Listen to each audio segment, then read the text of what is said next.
it is on the move.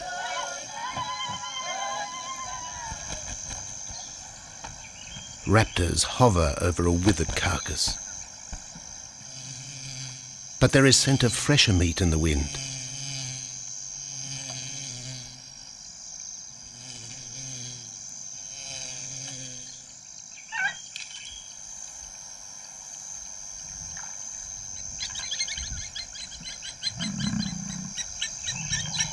Pickings have been slim for Nabamba's pride since her fight with a startled warthog.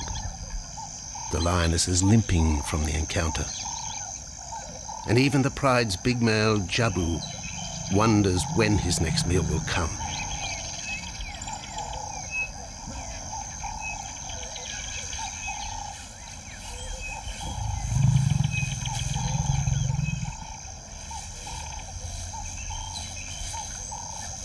There's been no kill for 3 days, and Nabamba's cubs are hungry. Survival is tough across this tawny continent. And for the lions of Pinda Reserve, etched into the heart of Zululand, only those with speed and cunning will eat.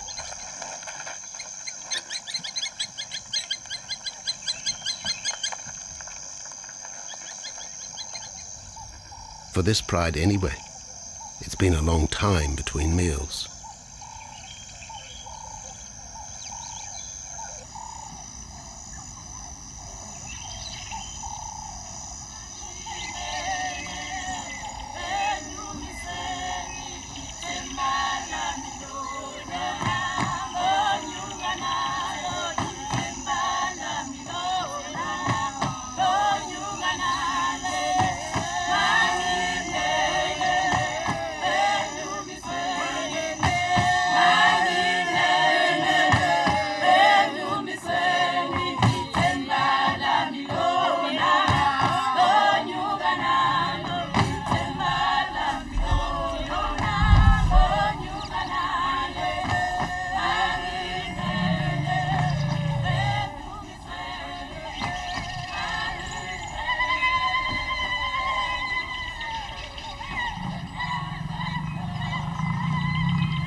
Jabu had waited too long for his lioness to feed him.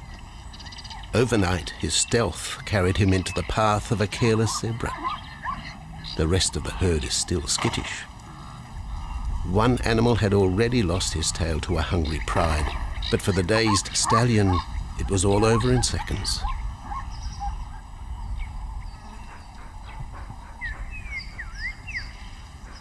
The big male watches his kill from a distance, exhausted by the chase, exhilarated by the sport.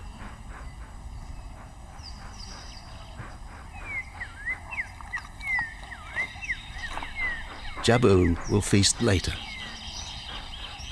Tired from the hunt, he needs to rest.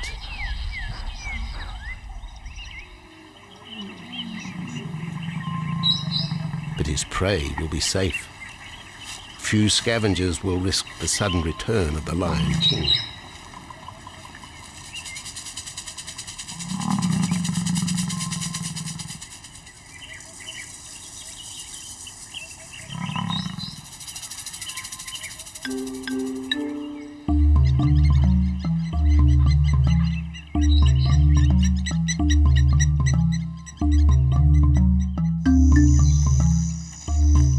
Zulu trackers follow the spoor of Nabamba's pride across Mziki Marsh.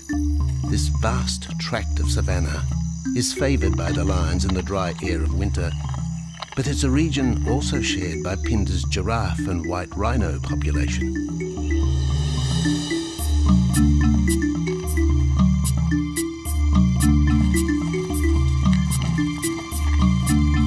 Through modern times, most of southern Africa's wildlife has been ravaged by hunting and habitat loss. Farmland, overgrazed and buffeted by domestic stock, has ripped the heart out of the original bush. The open, broad-leaved woodland, acacia bushveld, and wetland habitat had all but disappeared, taking with it the wildlife.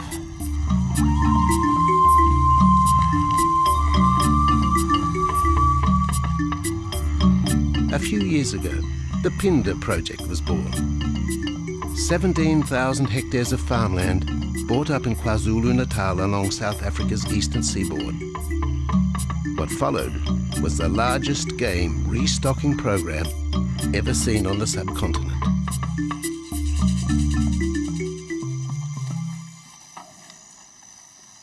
The land was overgrazed to a certain extent and wasn't in very good shape. They put all these farms together, put a perimeter fence around it, and then brought in a lot of game.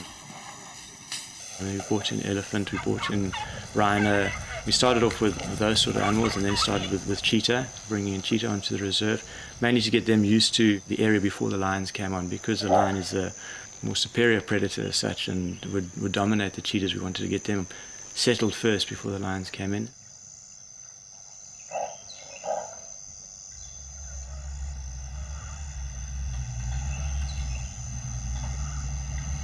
Andrew Lewis is habitat manager at Pinda, one of those committed to the restoration of southern Africa's ecosystem.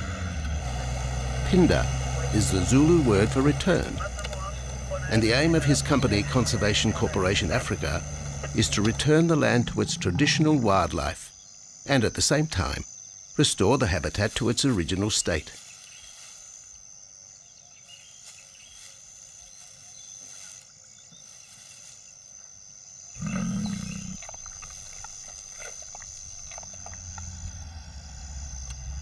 Pinda is cautiously open to top-level tourism, limited and luxurious. Dreams of extending the green frontier require funds, and the reserve's lion pride has already earned its keep.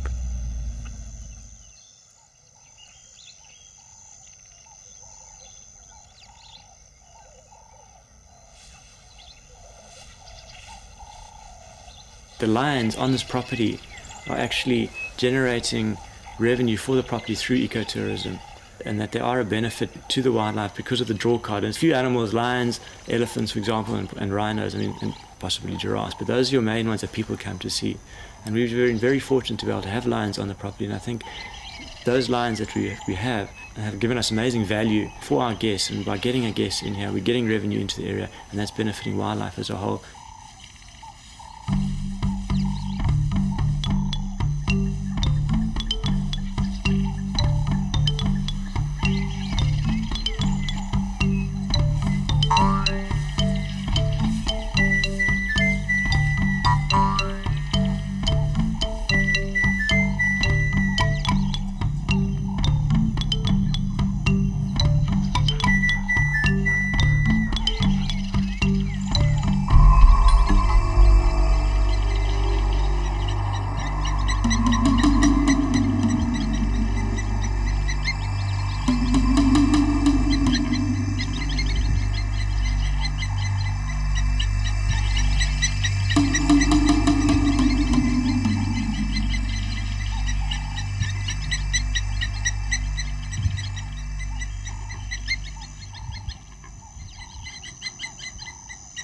Jabu has returned to his kill. He licks the bloated carcass, but still there is no feeding.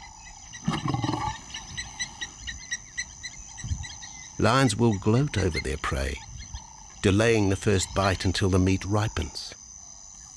For Jabu, the prospect of the meal is to be relished as much as the eventual feast.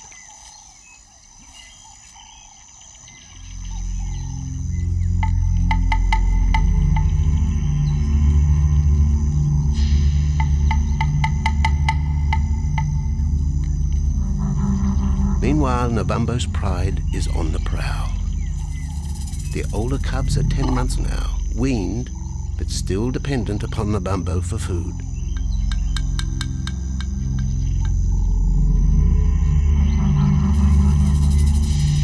The cubs are learning to stalk, but they won't kill for another 6 months.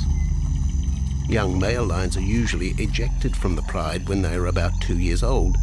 Fending for themselves, they form hunting groups with other isolated males. Nabambo's cubs aren't sure what to do with prey so close, but the lioness isn't far behind. Their time for hunting will come.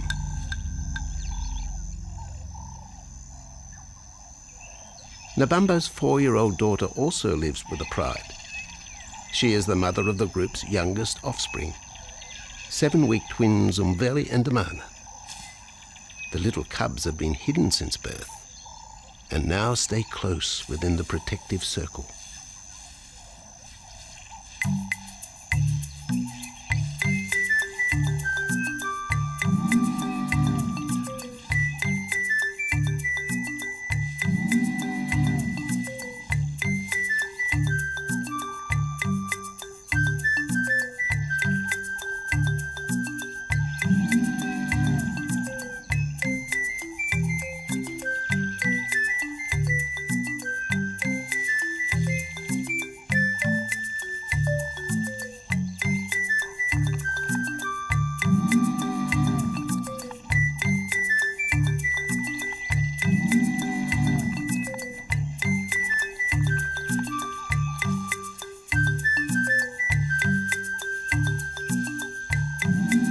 Jabu has little time for his small cub.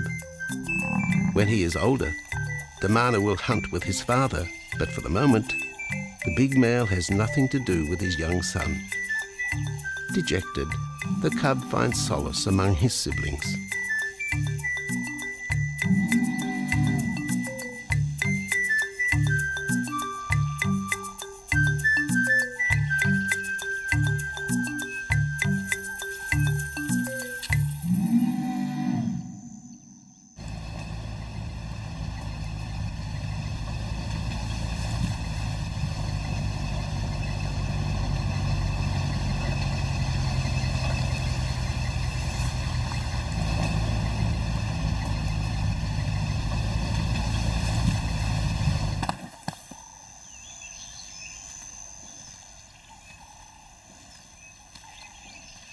A young giraffe lies helpless in the grass. The animal's complicated vertebra means it is unable to rest its neck for any length of time. Lack of mobility means blood to the brain slows, leaving the animal disabled.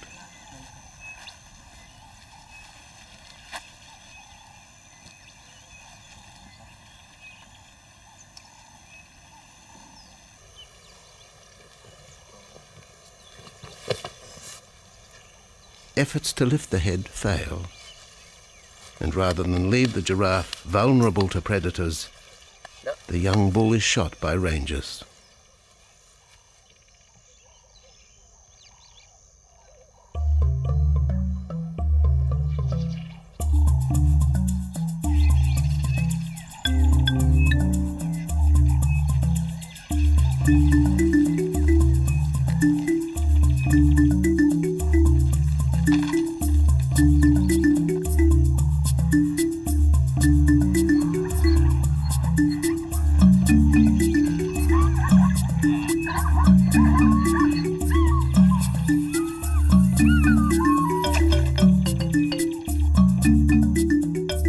Dusk activity by the waterhole rekindles the interest of the pride. Nabambo is typical of most big cats. They conserve energy 20 hours a day, waking only to groom and hunt.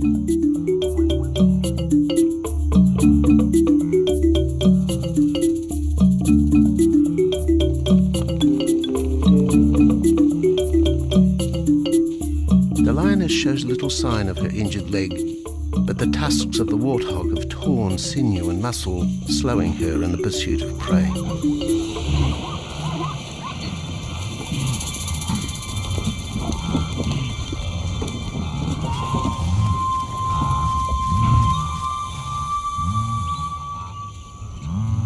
Once again, Nabambo in her pride will go hungry. But the big lioness senses another kill nearby. A young giraffe slain by humans will provide meat for her cubs. Leaving the pride, Nabambo follows the scent.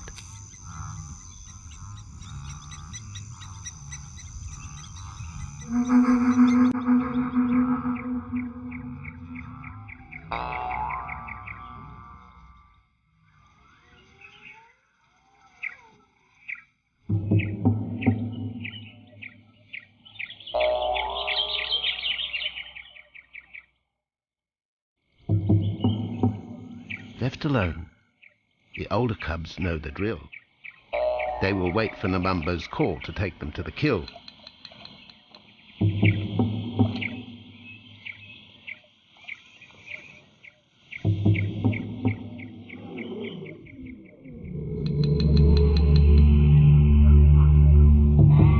The day moves into shadow. The cubs are restless and a little afraid. Adult lions have few enemies, but cubs, even those 10 months old, are at the mercy of leopard and other predators.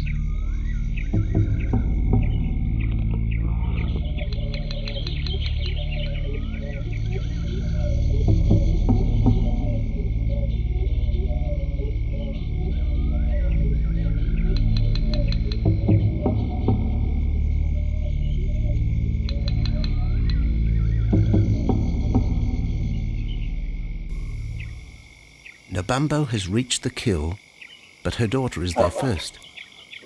Even though females hunt together, rivalry for the prey is fierce.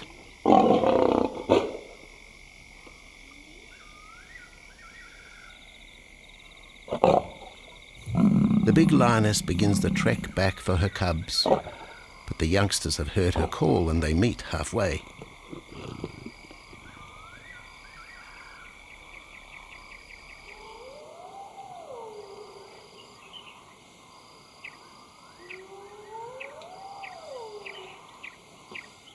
Nabambo settles herself in the long grass. The cubs are unfamiliar with her behavior.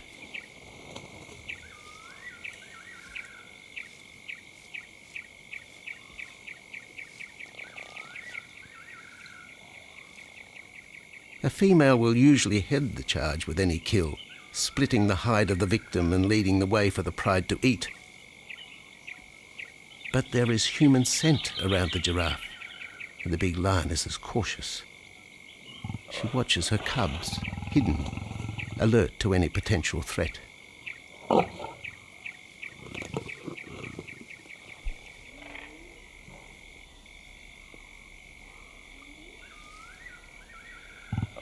The cubs are curious, confused by this new smell.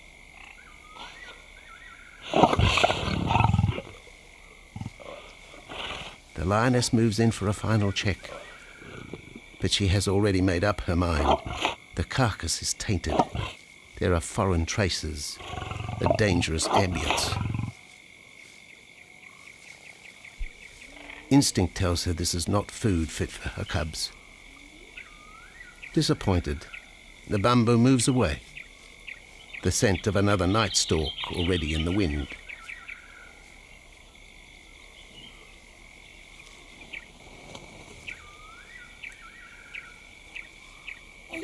Siyabonga, siyabonga, siyabonga, siyabonga, siyabonga, siyabonga, siyabonga, siyabonga, siyabonga, siyabonga, siyabonga, siyabonga, thank you. After 2 days, Jabu has returned to his kill with another younger male. 3-year-old Tembi is a son from a previous liaison with Nabambo, and the two paired up after Tembi was ousted from the pride.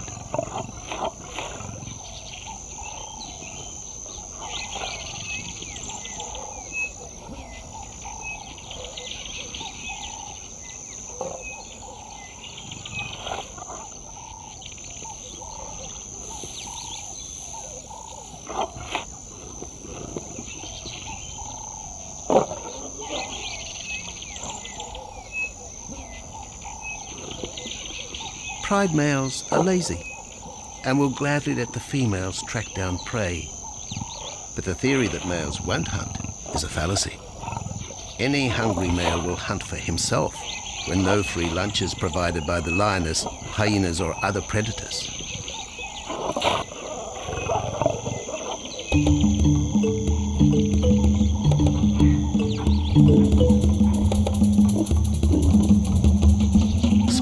creatures scatter in the vicinity of the two lions, but there will be no hunting for a while. Bloated after the zebra kill, both males will sleep for the next day, oblivious of their surroundings.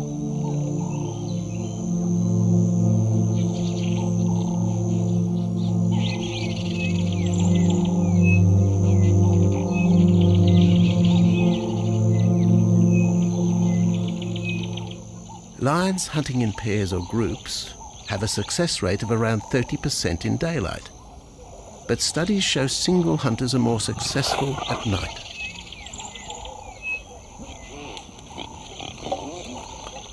Lions are sociable cats, the only group to take part in communal hunts.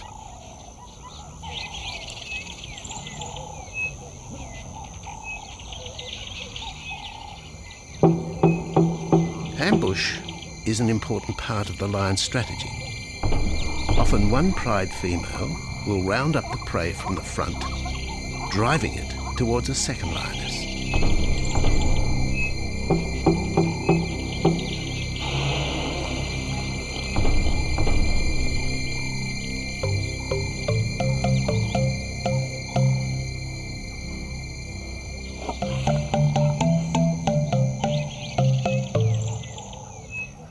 As in most cases, the pride male will only get involved if he has to.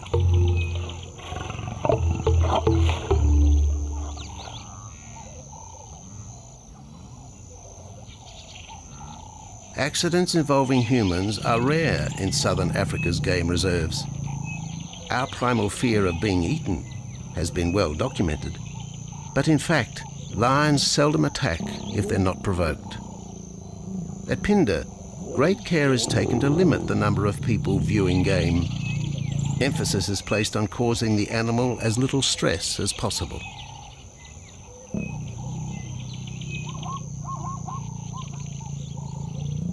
Man isn't a part of their natural food source. They don't normally go out and hunt people. I think your lions are opportunists though, and I certainly think that if your lion is very hungry, under stress, I don't think they'll necessarily go out to hunt you down, but if you interfere with them, they'll certainly kill you. And there's a good chance they might eat you at the same time.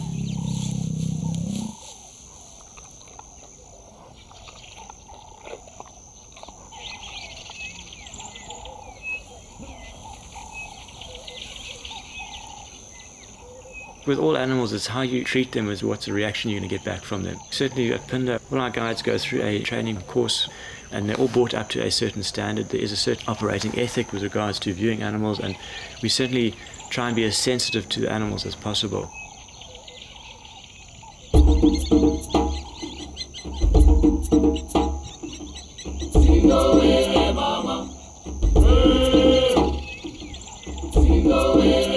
Cradled within the arms of the Ubomba Mountains and the Indian Ocean, Phinda covers one of the most diverse regions of Africa. Here are found 7 different ecosystems, from palm savanna and bushveld to rare sand forest and dense thorn bush, all restored from the pastoral belt which had swept down the east coast.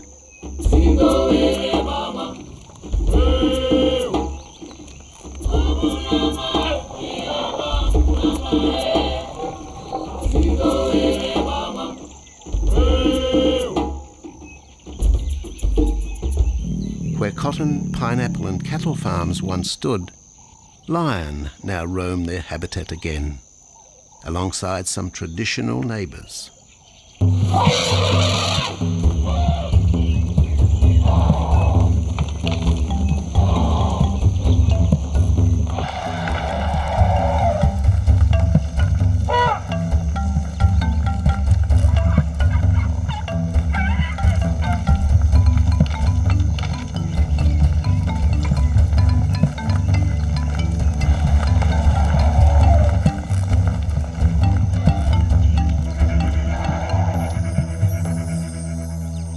Phinda sees its responsibility to the region extending beyond restoration of habitat and wildlife.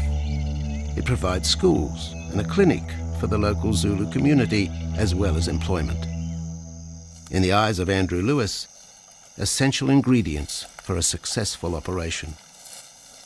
It's very important to involve the communities around your reserve, because they have to benefit as well. There's no point in just taking land, get some investors to invest in it. But if you don't allow the people who are on the periphery of that reserve to benefit from it, you're going to have an immense problem with poaching, and they're going to cut your fences down, and you're just going to have an uphill battle.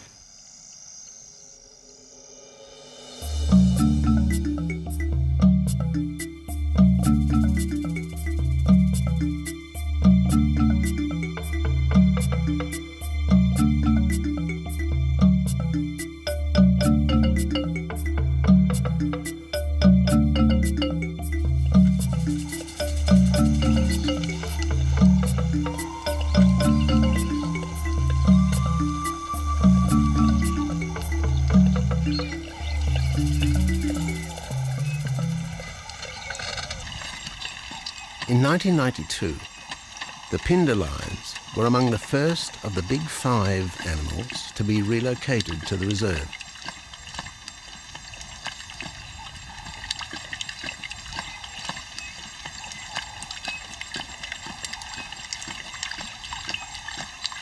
The original pride came from the northern province of South Africa, a vast scrubby region flanked by the ragged Drakensberg Mountains near the Mozambique border.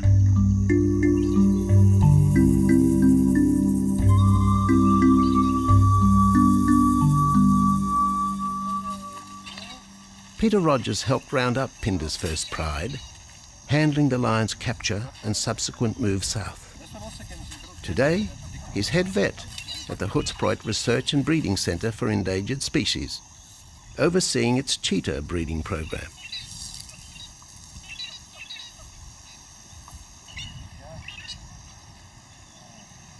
But it's the discovery of what's believed to be a long extinct strain of lion that has put Peter's centre on the map.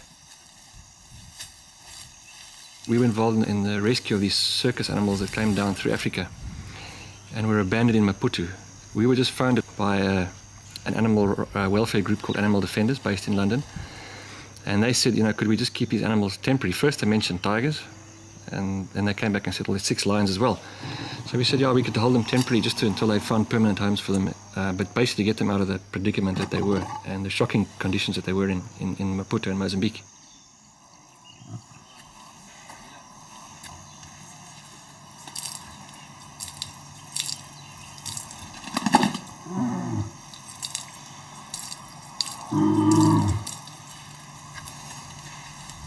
When the lions arrived at the breeding centre, their size, pale colouring, and the male's thick black belly mane put them into the category of the Cape or Barbary lion, not seen in the wild since the early 1920s. A few still exist in captivity, and a male and female were brought to South Africa from an Italian zoo for breeding purposes. But attempts to mate Akef, the big male from the ill-fated Mozambique circus, with the Italian female are proving difficult.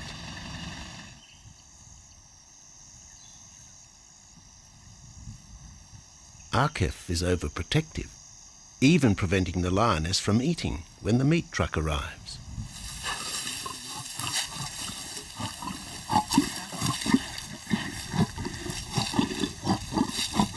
Finally, though, Sisi makes her breakthrough.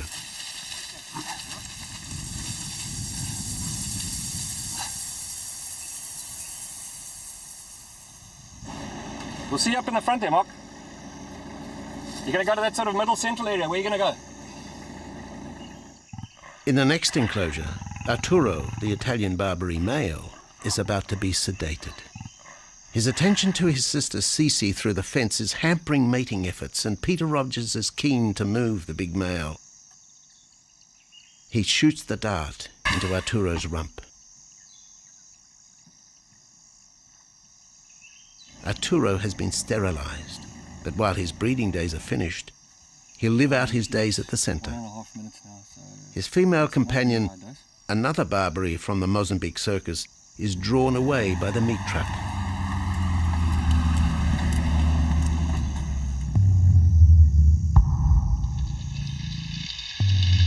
It's 20 minutes before the anaesthetic takes effect.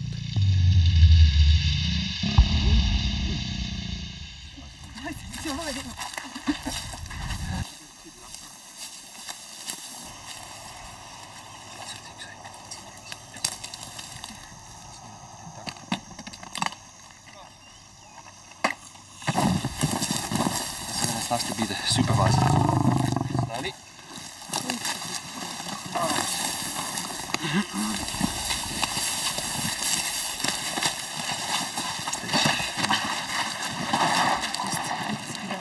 You'll need all your help at the bottom just to put him back into the cage, okay? One, two, three. Yeah.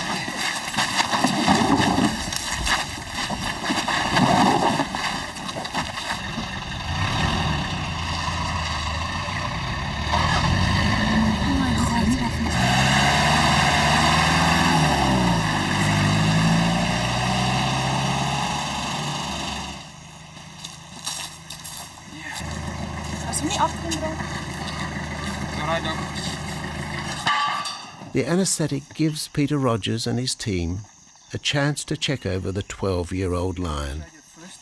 He'll spend a few weeks in this cage before being returned to his enclosure for observation. I still want to inject him and everything, Mark.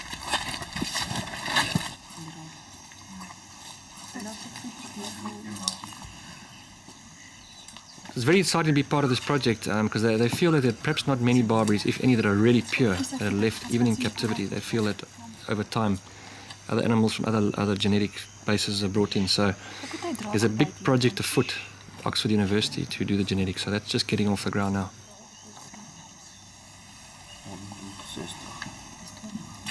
Okay.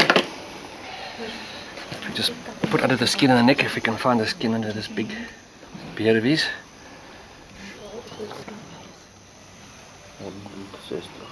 Normally lions wouldn't have this many ticks, but being from Italy, a European lion, it doesn't have that innate or inherent resistance to ticks. It does come with time.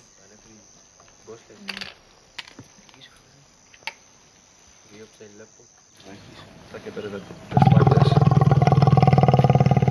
So what we can do is we can put him in there and roll him over inside there.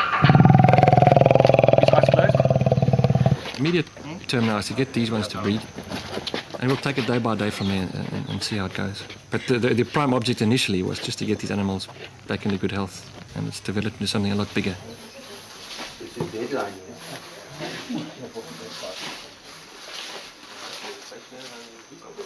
Yeah.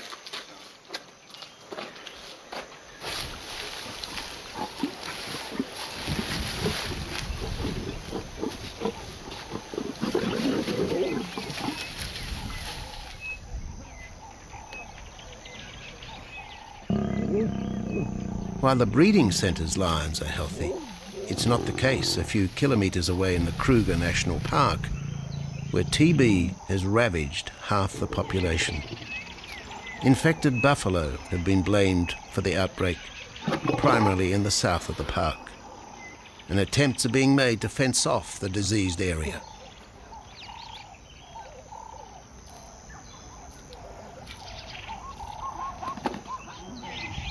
And the lions are preying on infected buffalo. Because it's an exotic disease and not an indigenous disease, the lions are totally naive and they've got no resistance to it. So it's a big problem. It's a very difficult decision to make as to what to do. It's a very topical and heated subject at the moment.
Back in Phinda, the night stalk has begun.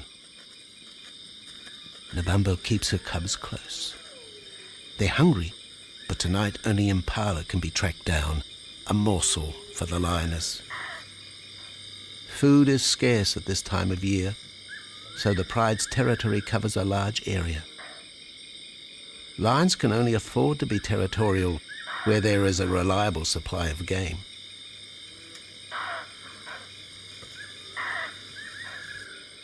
Jabu wants to mate. He's been with his pride for nearly a year now. But Nabambo would prefer a larger group of males around her. Eventually, though, Jabu will have to join forces with other males to have a chance of keeping this pride. The big male is only 7 years old and a fine specimen, weighing in at just under 200 kilograms. For the moment, he's secure. Although tonight, Nabambo has hunting on her mind.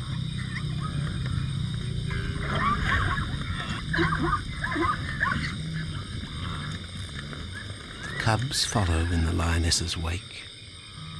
If there is a kill, she will feed first. Often, weak cubs lose out to a hungry mother. High juvenile mortality rates are the result of lean times.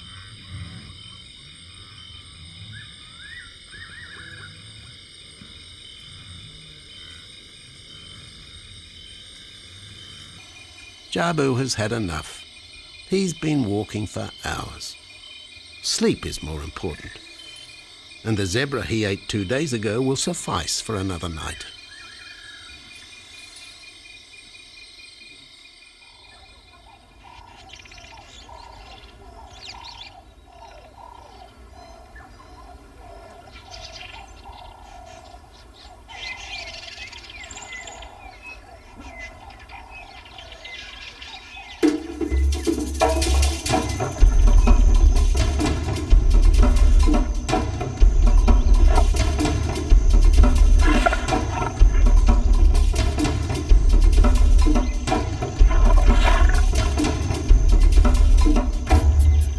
Nabambo has made a kill, a young Nyala buck. It's been 3 days since the pride has eaten, and this will provide meat for them all. But the lioness will eat first.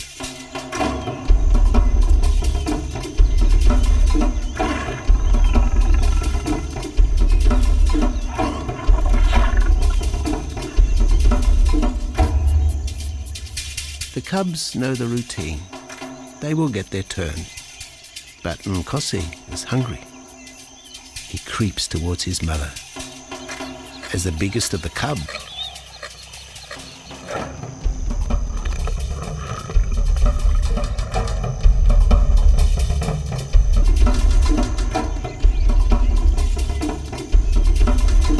Nkosi watches.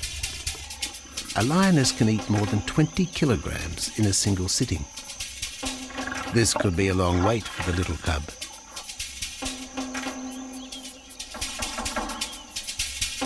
Nkosi approaches the kill cautiously. Sometimes a lioness will turn on her cubs. But today, Nabambo is pleased with her efforts.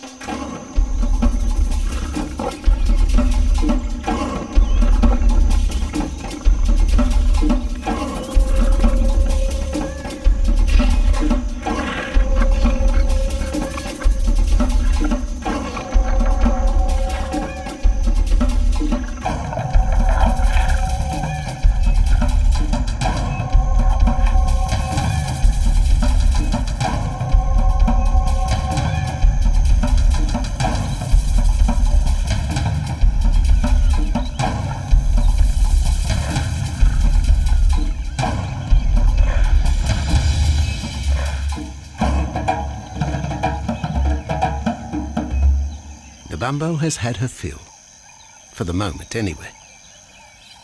Lions never eat the stomach of a kill. She will bury it before dragging off the carcass. This way, hyenas and other predators are thrown off the scent. The evidence has been buried. The carcass is no more.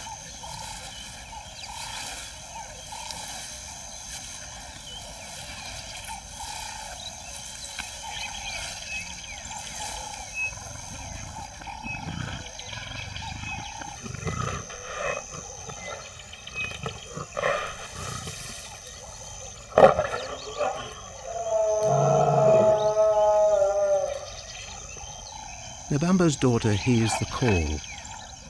It is the second this morning. The first was the strangling cry of the Nyala as Nabambo broke the young buck's back. There was no struggle. The big lioness is a seasoned hunter.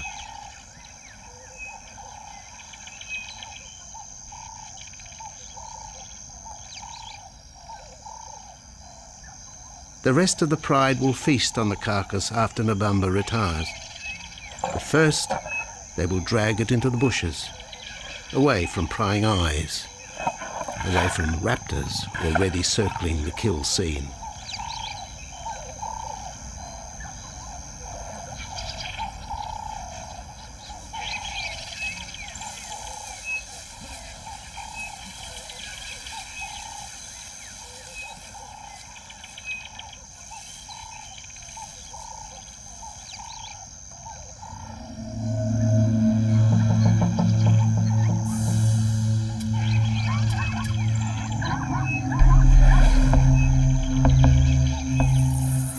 Kill has created a nervous edge.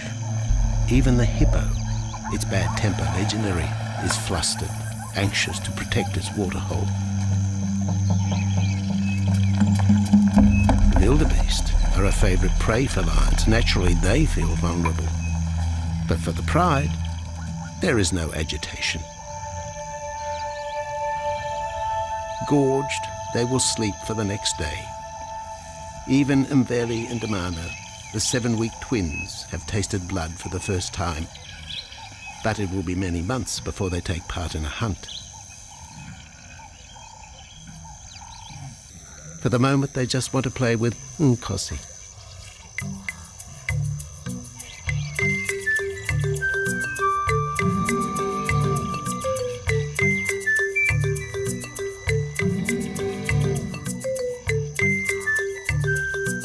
The older cub is beginning to take on the shaggy mane of the bigger males. Within 18 months, he will be hunting with them, competing for his own pride. In the meantime, though, he has to contend with his young siblings.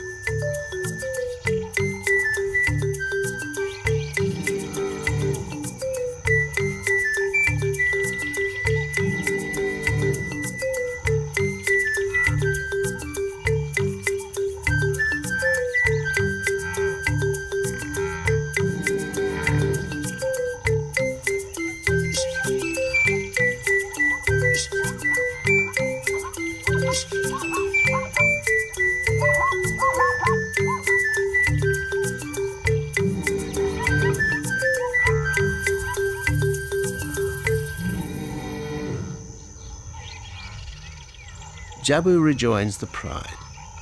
He has missed out on the kill, but he didn't share his zebra with the rest of the pride the previous day.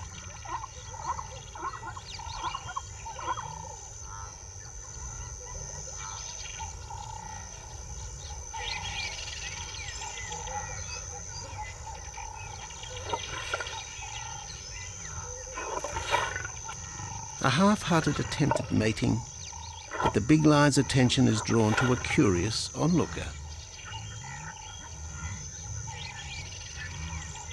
With the pride so close, the giraffe won't be sitting for long. Drinking and sitting is when they are at their most vulnerable.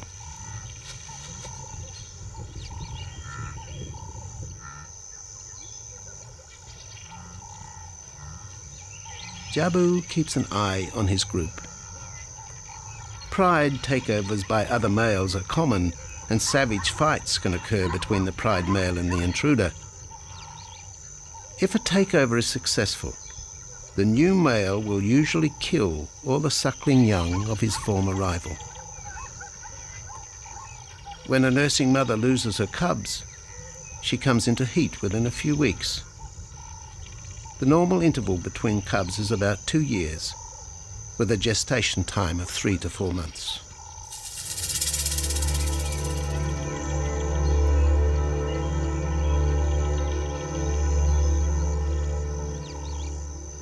Jabu marks his territory, but it may soon be all in vain. A fresh infusion of lion genes is necessary to avoid the effects of long-term inbreeding.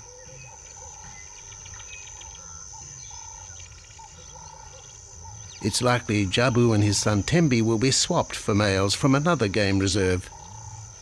This will broaden the bloodlines of future lions and avoid the genetic risks currently facing the pride at Phinda.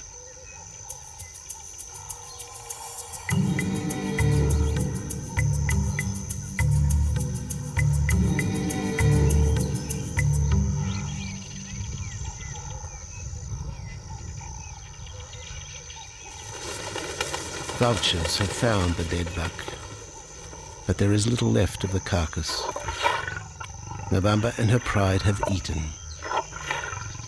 The big lioness tries to dislodge Nyala fur from her teeth.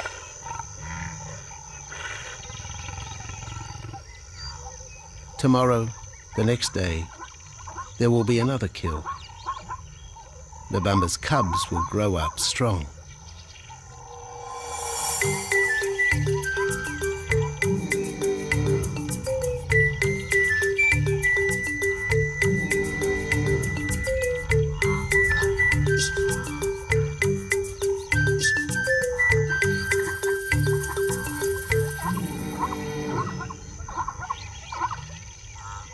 The lion is the greatest of all predators, the essence of all that is Africa.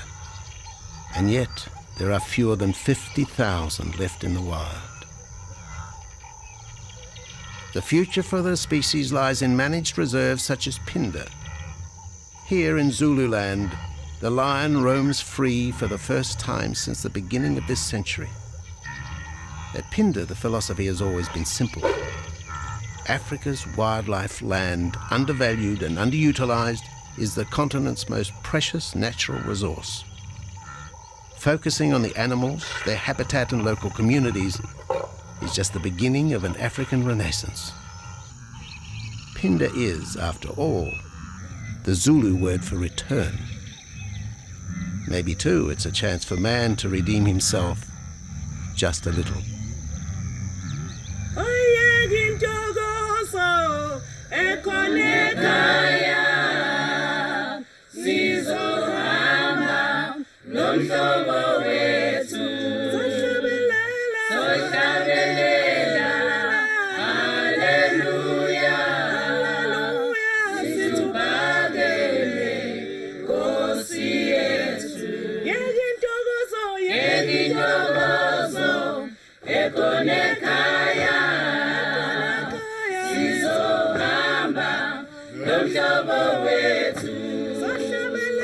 Sohlabelela